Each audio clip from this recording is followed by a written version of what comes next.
no los muebles del hogar, porque esos muebles los había adquirido originalmente pensando en la familia completa. Solamente mi vestimenta personal, mis libros acumulados, mis documentos importantes, las fotografías de Elena, los recuerdos que realmente me importaban emocionalmente.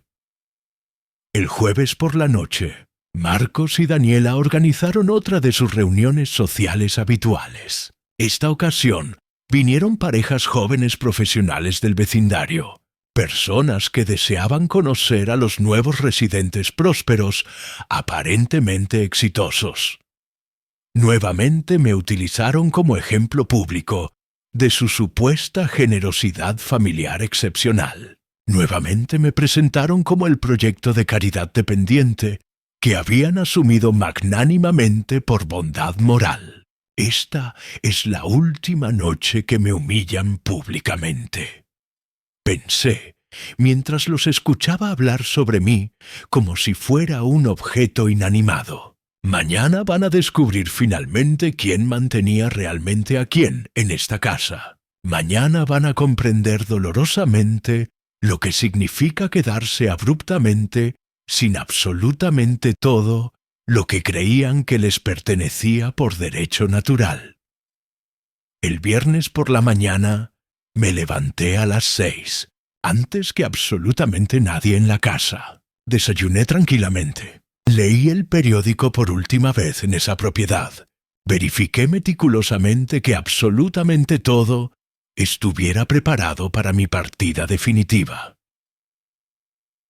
A las 8 llegó puntualmente el camión de la empresa de mudanzas. Los empleados eran extremadamente profesionales y eficientes. Cargaron sistemáticamente todas mis pertenencias en completo silencio, mientras Marcos y Daniela continuaban durmiendo profundamente. A las 9:30 sonó el timbre nuevamente.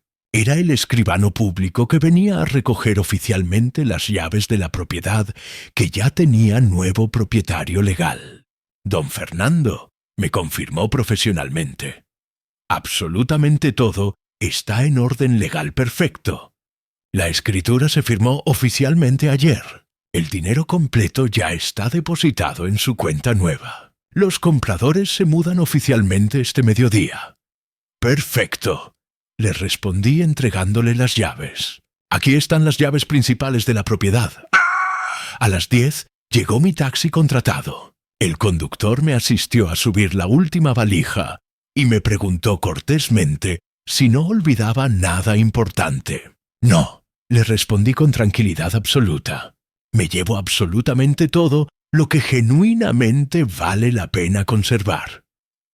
Antes de marcharme definitivamente, dejé una carta extensa sobre la mesa de la cocina. Una carta que explicaba detalladamente todo lo que ellos nunca se habían molestado mínimamente en investigar o averiguar sobre mi vida financiera real. Querido Marcos, escribí cuidadosamente. Cuando leas esta carta completa, yo ya me habré marchado de esta ciudad para siempre, no porque carezca de opciones, sino porque elegí conscientemente no residir donde me tratan como una carga inútil y despreciable. La casa que creías erróneamente que era tuya ya tiene nuevos propietarios legales. Los compradores se mudan oficialmente hoy al mediodía. El dinero que generaba mensualmente con mis consultorías profesionales era 4 veces superior a tu salario corporativo de ingeniero. Pero nunca te lo revelé porque quería que te sintieras genuinamente independiente. Las propiedades inmobiliarias que poseo en diferentes ciudades valen más que todo lo que vos podrías generar en 25 años completos de trabajo. Los ahorros que acumulé meticulosamente durante mi vida profesional te permitirían vivir sin trabajar durante el resto de tu vida entera. Pero decidí que ese patrimonio se quedará conmigo, porque durante 6 años completos me trataste como si fuera un parásito que sobrevivía de tu caridad, cuando en realidad eras vos quien vivía cómodamente de la mía. Espero que aprendas algo valioso de todo esto, aunque me temo que probablemente ya es demasiado tarde. Tu padre, que finalmente se cansó de ser humillado sistemáticamente. Fernando Morales. Me marché de esa casa experimentando una combinación extraña de tristeza profunda y liberación renovadora que jamás había experimentado anteriormente.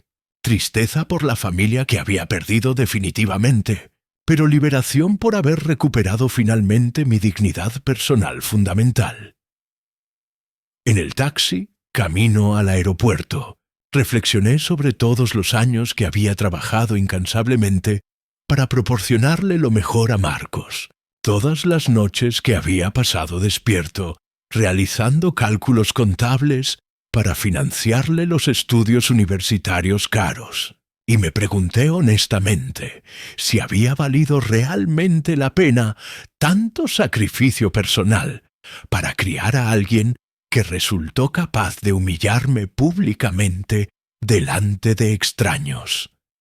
La respuesta era claramente negativa. No había valido la pena sacrificar mis mejores años productivos para formar a una persona sin gratitud genuina, sin respeto básico, sin amor filial auténtico. Llegué a la ciudad de Rosario esa misma tarde. Mi hermana Julia me había conseguido una casa preciosa en las afueras de la ciudad, con vista espectacular a las colinas, jardín espacioso, tranquilidad absoluta. Era exactamente lo que necesitaba para comenzar mi nueva vida renovada. Los primeros días fueron emocionalmente difíciles, no porque careciera de algo material, sino porque tenía que acostumbrarme a la idea de que había perdido una familia. Pero progresivamente me di cuenta de que lo que había perdido no era realmente una familia genuina, sino una simulación superficial de familia, donde mi función era ser útil sin recibir respeto a cambio. Comencé a explorar la ciudad nueva. Conocí a los vecinos amigables. Me inscribí en un club deportivo donde jugaba tenis 3 veces semanalmente. También volví a trabajar profesionalmente, pero ahora por placer intelectual, no por necesidad económica. Conseguí algunos clientes particulares que necesitaban asesoría contable, trabajo interesante que mantenía mi mente activa. Un mes después de mi llegada a Rosario, comenzaron las comunicaciones telefónicas desesperadas. Primero llamó Marcos completamente desesperado, solicitando explicaciones urgentes. Su voz sonaba completamente diferente, menos arrogante, más pequeña, como si finalmente hubiera comprendido que no era el jefe familiar que creía ser. No respondí esa primera llamada, ni las siguientes 15 consecutivas. Quería que experimentara la desesperación de no saber dónde estaba. Después llamó Daniela intentando utilizar a los nietos como chantaje emocional manipulador. Finalmente, 6 meses después de mi desaparición total, decidí responder una de las llamadas persistentes de Marcos. Su voz sonaba exhausta y derrotada. «Papá», me dijo con voz quebrada, «llevamos meses completos buscándote por todas partes. Contratamos un investigador privado profesional. Fuimos a la policía. Llamamos a todos tus conocidos posibles. No podemos localizarte por ningún lado. Por favor, decime dónde estás». «Estoy perfectamente bien, Marcos», le respondí con voz firme. «Estoy residiendo en un lugar donde me tratan con respeto genuino, donde nadie me hace sentir que represento una carga, donde puedo ser simplemente Fernando Morales sin tener que justificar constantemente mi existencia». La conversación duró 3 horas completas. Marcos me solicitó perdón más veces de las que pude contar. Me prometió que había cambiado completamente. Me suplicó que volviera a formar parte de su familia. Pero yo había aprendido algo extremadamente importante durante esos meses en Rosario. Había aprendido que la familia no es algo que se asume automáticamente. Es algo que se construye diariamente con respeto mutuo genuino. Le expliqué que si realmente había cambiado, si realmente había comprendido sus errores fundamentales, podríamos comenzar a reconstruir una relación, pero no regresando a la situación anterior insostenible, sino estableciendo reglas completamente nuevas basadas en el respeto mutuo, y que eso requeriría tiempo considerable. Han transcurrido 3 años desde mi desaparición, y actualmente puedo afirmar que tengo una relación completamente nueva con mi hijo. Una relación fundamentada en el respeto mutuo genuino, en lugar de la obligación familiar forzada. Marcos viene a visitarme cada 3 meses, siempre tratándome como el padre que genuinamente soy, no como el empleado doméstico que erróneamente creía que era. Mi nueva vida en Rosario ha sido una revelación extraordinaria en múltiples aspectos. Tengo una rutina diaria que he diseñado completamente según mis preferencias personales, sin tener que consultar con absolutamente nadie. La casa que alquilo es significativamente más espaciosa y confortable que la casa anterior. He desarrollado nuevas aficiones que nunca había tenido tiempo de explorar. Clases de fotografía, clubes de lectura, viajes extensos por el país. La libertad de poder tomar decisiones espontáneas sobre mi tiempo es algo que había olvidado completamente. Durante los años en que cada fin de semana estaba ocupado cuidando nietos o realizando tareas domésticas. También he ayudado a otras personas mayores que atravesaron situaciones similares de maltrato familiar.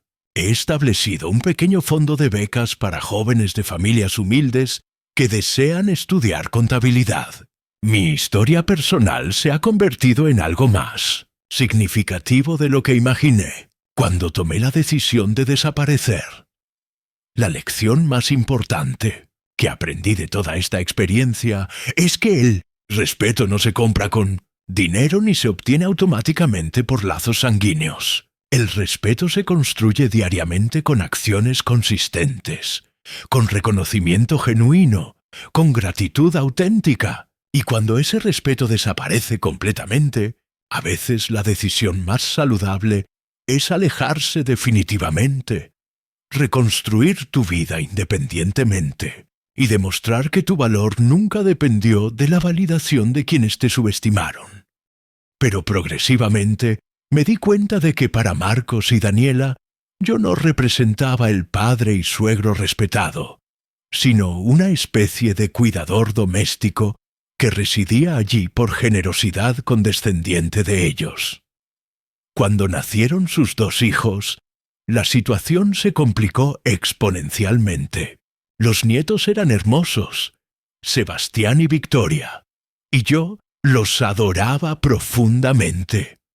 Sin embargo, Marcos y Daniela comenzaron a tratarme como si fuera una niñera gratuita permanente. Fernando, cuida a los niños que tenemos una cena importante. Fernando, hace las compras semanales que nosotros llegamos tarde del trabajo. Fernando, asegúrate de que los niños completen la tarea escolar, que nosotros tenemos reuniones laborales. Gradualmente me convertí en el empleado doméstico no remunerado de mi propia casa. Yo cocinaba, limpiaba, cuidaba nietos, realizaba compras, pagaba servicios. Marcos y Daniela trabajaban, salían socialmente con amistades, viajaban los fines de semana, vivían su vida cómodamente, mientras yo me ocupaba de mantener absolutamente todo funcionando en el hogar. Lo que ellos jamás supieron es que durante todos estos años yo había continuado trabajando profesionalmente, no como empleado dependiente, sino como consultor contable independiente altamente calificado. Varios de mis antiguos clientes empresariales me seguían solicitando que administrara la contabilidad completa de sus negocios, pero ahora Les cobraba honorarios de profesional experimentado con décadas de trayectoria, no tarifas de empleado principiante. También había invertido mis ahorros de manera extremadamente inteligente y estratégica. Propiedades inmobiliarias que adquirí cuando estaban subvaluadas y que actualmente valían fortunas considerables. Acciones de empresas que habían crecido exponencialmente en el mercado, inversiones financieras y bonos que me generaban ingresos pasivos mensuales muy superiores a lo que Marcos ganaba en su empleo corporativo. Pero nunca les revelé absolutamente nada de esto. Quería que Marcos se sintiera genuinamente independiente, que creyera firmemente que era él quien sostenía económicamente a la familia.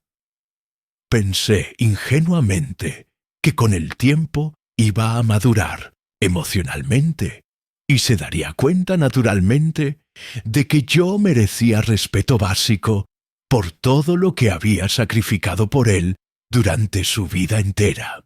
¡Qué tremendamente equivocado estaba! En lugar de madurar, Marcos se volvió progresivamente más arrogante y despectivo.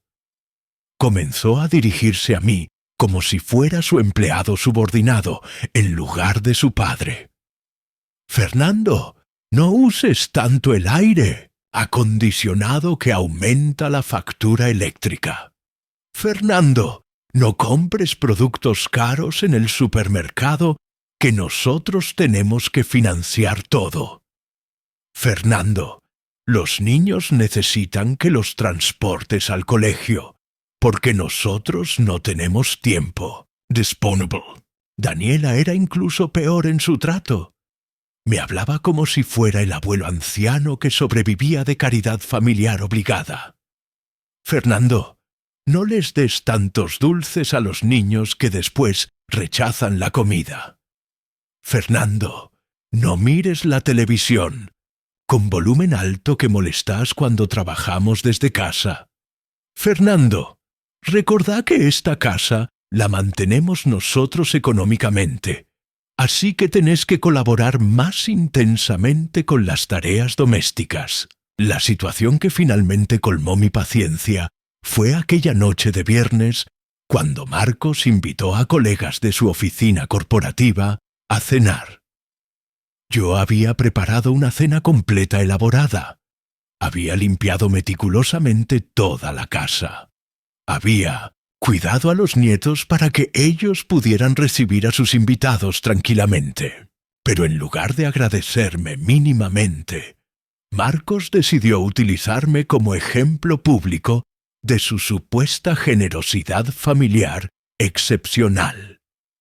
Les contó a sus colegas que yo residía con ellos porque no tenía alternativas económicas, que ellos me mantenían financieramente porque yo estaba demasiado anciano para trabajar productivamente, que representaba una responsabilidad familiar considerable, que habían asumido voluntariamente, pero que ocasionalmente resultaba complicado mantener económicamente a una persona mayor dependiente. Me presentó literalmente como su proyecto personal de caridad familiar. Sus colegas me observaban con esa combinación característica de compasión condescendiente y admiración hipócrita que se utiliza para evaluar supuestas buenas acciones caritativas. ¡Qué admirable que sean tan generosos!, le comentaban a Marcos con aprobación social. No cualquier persona se responsabiliza de mantener a un padre anciano dependiente. Es una carga económica y emocional realmente considerable. Y Marcos asentía, con orgullo inflado, como si fuera un santo benefactor, por permitir magnánimamente que su padre residiera en la casa que su padre había comprado originalmente con décadas de trabajo sacrificado. Esa noche específica, después de que se marcharan los invitados y de que Marcos me ofreciera su pequeño discurso condescendiente sobre mi supuesto lugar subordinado en la casa, me dirigí a mi oficina personal y abrí sistemáticamente todas las carpetas donde guardaba mis documentos financieros importantes, estados bancarios de múltiples cuentas, escrituras legales de propiedades inmobiliarias, contratos vigentes de consultoría profesional, comprobantes detallados de inversiones diversificadas, todo el patrimonio que había acumulado metódicamente durante décadas enteras de trabajo inteligente y planificación estratégica, representaba una fortuna que multiplicaba por 15 todo lo que Marcos podría generar económicamente en los próximos 25 años de vida laboral. Una fortuna considerable que él creía completamente inexistente, porque había construido en su mente la fantasía absurda de que yo era un anciano dependiente que sobrevivía exclusivamente de su caridad condescendiente. Al día siguiente, Marcos se marchó a trabajar como todos los días laborales, creyendo ingenuamente que todo continuaba exactamente igual, que yo seguía siendo el anciano mantenido que cuidaba gratuitamente su casa y sus hijos. Pero yo había comenzado a ejecutar todas las acciones de un plan estratégico meticuloso que le proporcionaría la sorpresa más impactante de su vida entera. La primera comunicación telefónica la realicé exactamente a las 8 de la mañana. Contacté a la agencia inmobiliaria más prestigiosa de toda la ciudad. Buenos días, habla Fernando Morales. Necesito poner en venta inmediata mi propiedad residencial en el barrio norte. La dirección es la siguiente. Necesito que vengan a tasarla profesionalmente hoy mismo porque requiero una venta extremadamente rápida. Del otro lado me preguntaron si estaba completamente seguro, porque el mercado inmobiliario estaba atravesando dificultades. Estoy absolutamente seguro, les confirmé firmemente. Establezcan el precio que consideren conveniente para lograr una venta concretada en menos de una semana completa. Me interesa prioritariamente la rapidez de la transacción más que obtener el máximo precio posible del mercado. A las 3 horas ya tenían 4 compradores potenciales, extremadamente interesados, porque la propiedad estaba ubicada en una zona residencial muy cotizada, y yo la había mantenido en condiciones excelentes durante todos estos años. La segunda comunicación fue con mi contador personal privado, no el profesional que Marcos conocía superficialmente, sino otro especialista que administraba confidencialmente mis inversiones privadas más importantes. Doctor Martínez, necesito liquidar sistemáticamente todas mis inversiones inmobiliarias, excepto una propiedad específica, y transferir absolutamente todo el capital a una cuenta bancaria completamente nueva en la institución financiera más discreta que conozca profesionalmente. También quiero cancelar todos mis contratos vigentes de consultoría y cobrar inmediatamente todo lo que me adeudan. El contador pensó inicialmente que me había vuelto completamente irracional. Don Fernando, esas son decisiones financieras extremadamente importantes y permanentes. Está liquidando el patrimonio acumulado de toda una vida profesional en solamente una semana. ¿Está completamente seguro de lo que está decidiendo hacer? Completamente seguro, doctor Martínez. Le confirmé con determinación absoluta. Détier. Y necesito que absolutamente todo esté finalizado para el viernes próximo. También requiero que me asista en encontrar una propiedad en alquiler en otra ciudad diferente, algo discreto y confortable, donde pueda residir tranquilamente sin que absolutamente nadie pueda localizarme fácilmente. Durante esa semana completa, mientras Marcos y Daniela continuaban tratándome como su empleado doméstico gratuito permanente, yo organicé meticulosamente mi desaparición total, con la precisión característica de una operación militar estratégica. Vendí la casa en tiempo récord extraordinario. Liquidé sistemáticamente todas mis inversiones diversificadas. Cancelé todos mis contratos profesionales. Transferí todo mi capital a cuentas bancarias completamente nuevas que ellos desconocían totalmente. También contraté una empresa profesional de mudanzas para que llegara el viernes por la mañana temprano a transportar todas mis pertenencias personales importantes. Mi nombre es Fernando Morales. Tengo 67 años. Y mi propio hijo me dijo que vivía en su casa porque él y su esposa me mantenían. Lo que nunca imaginó es que yo tenía más dinero guardado del que él ganaría en toda su vida laboral.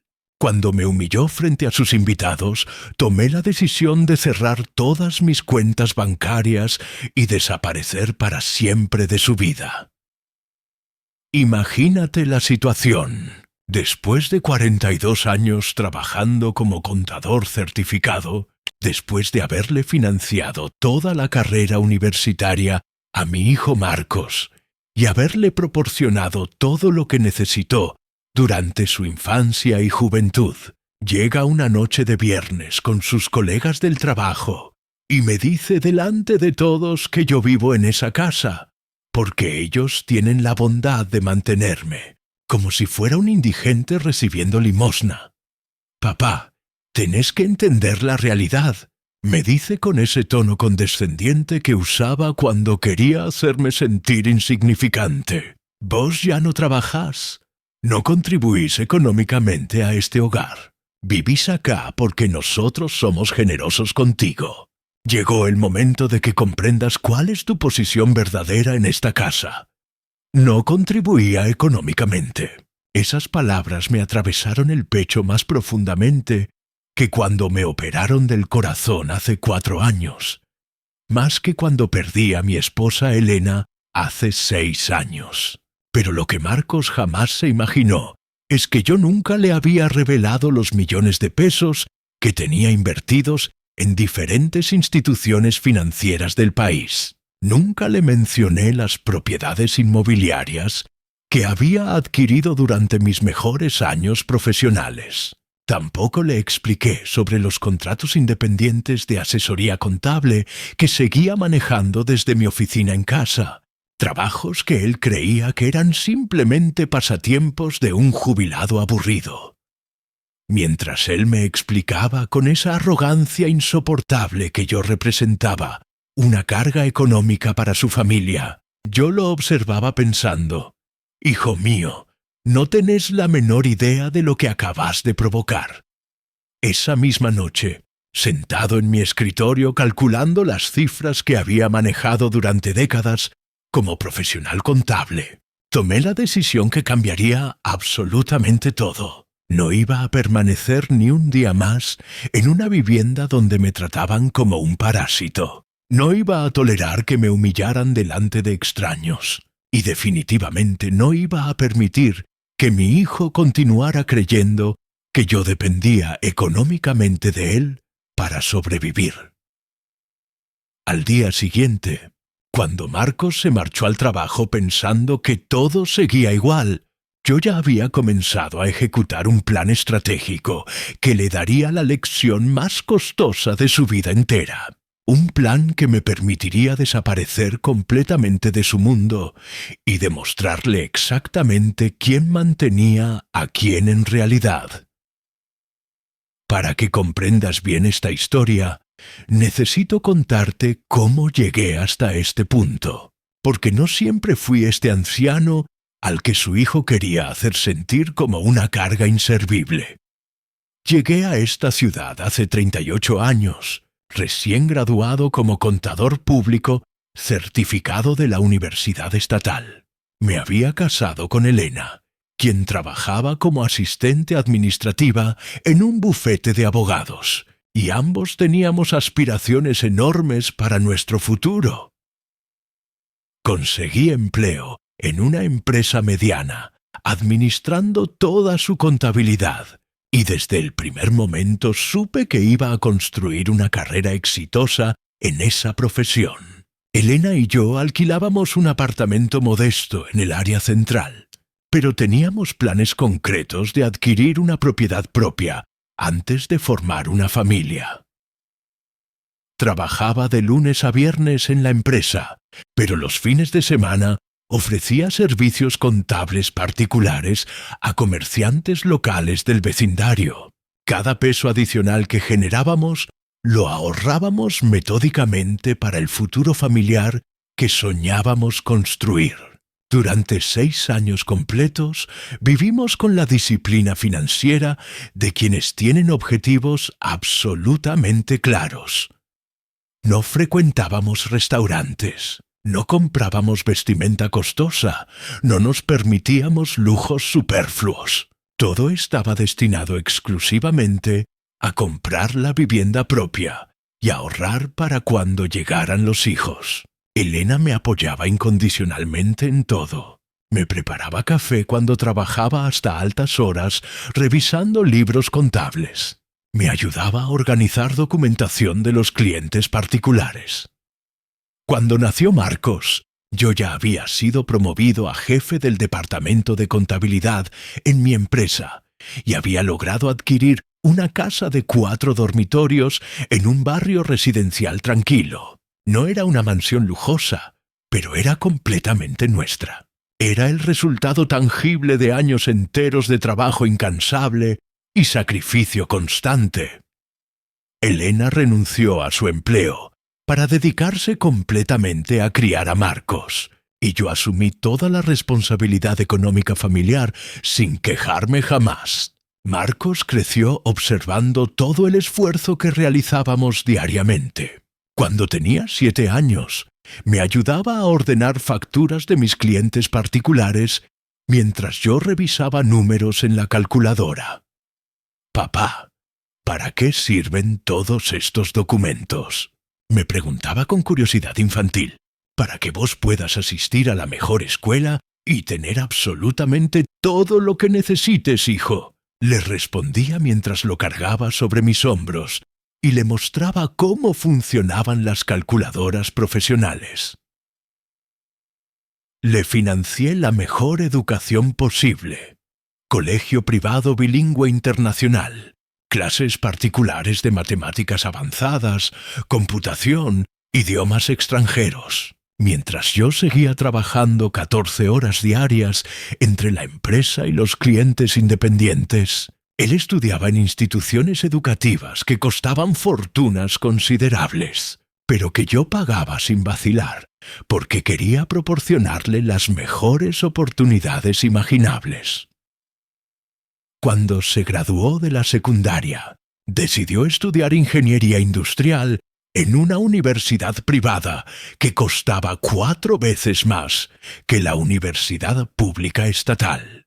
Elena y yo tuvimos que realizar verdaderos malabarismos económicos, pero lo pagamos completamente. Cada mensualidad universitaria representaba semanas enteras de trabajo adicional, pero lo hacía con satisfacción, porque creía firmemente que estaba invirtiendo en el futuro prometedor de mi hijo. Durante los 5 años completos que duró su carrera universitaria, Marcos no trabajó ni un solo día de su vida. Yo le proporcionaba dinero para gastos personales, materiales educativos, salidas sociales con amigos, absolutamente todo lo que requiriera. Elena le lavaba la ropa, le preparaba todas las comidas, le organizaba completamente la vida doméstica. Él solamente tenía que concentrarse en estudiar y aprobar las asignaturas. Cuando finalmente se graduó como ingeniero industrial, organicé una celebración grandiosa en el club social más prestigioso de toda la ciudad. Invité a todos mis clientes importantes, colegas laborales, toda la familia extendida. Estaba profundamente orgulloso de mi hijo, el ingeniero profesional que había surgido de una familia trabajadora de clase media. «Miren lo que logró este muchacho extraordinario», les decía a todos con orgullo paternal. «Ahora va a tener todas las oportunidades profesionales que nosotros nunca tuvimos en nuestra generación». Marcos consiguió empleo en una corporación multinacional que pagaba salarios excelentes. Se mudó solo a un departamento que él mismo alquiló con su primer sueldo profesional. Elena y yo permanecimos en la casa familiar, contentos genuinamente de ver que nuestro hijo había logrado independizarse económicamente de manera exitosa. Pensábamos honestamente que habíamos cumplido nuestro objetivo fundamental como padres responsables. Pero la vida tenía planes completamente diferentes. Cuando Marcos cumplió 29 años, Elena enfermó gravemente de cáncer. Los tratamientos médicos fueron prolongados, extremadamente costosos y dolorosamente difíciles. Yo me hice cargo económico de absolutamente todo. Médicos especialistas privados, medicamentos importados costosísimos, internaciones en clínicas oncológicas especializadas. Marcos ayudaba económicamente cuando podía, pero la mayor parte de los gastos médicos los cubrí yo liquidando ahorros personales y solicitando préstamos bancarios considerables. Elena falleció después de 3 años de lucha valiente contra la enfermedad. Marcos se mudó nuevamente a casa para acompañarme durante el período del duelo emocional. Era temporalmente, me aseguró, solamente hasta que yo estuviera recuperado anímicamente. Pero ese temporalmente se convirtió gradualmente en permanente. Pasaron los meses completos y Marcos nunca volvió a mencionar la posibilidad de mudarse solo otra vez. Posteriormente, se casó con Daniela, una profesional que trabajaba en la misma corporación que él. Daniela era inteligente y educada formalmente, pero tenía una perspectiva muy particular sobre las relaciones familiares. Para ella, los padres existían exclusivamente para asistir a los hijos, nunca al revés. Cuando se casaron, naturalmente asumieron que continuarían viviendo en mi casa, porque resultaba más cómodo y económico que alquilar su propia propiedad. Yo no me opuse inicialmente, porque pensé que sería agradable tener familia conviviendo en casa nuevamente después del fallecimiento de Elena.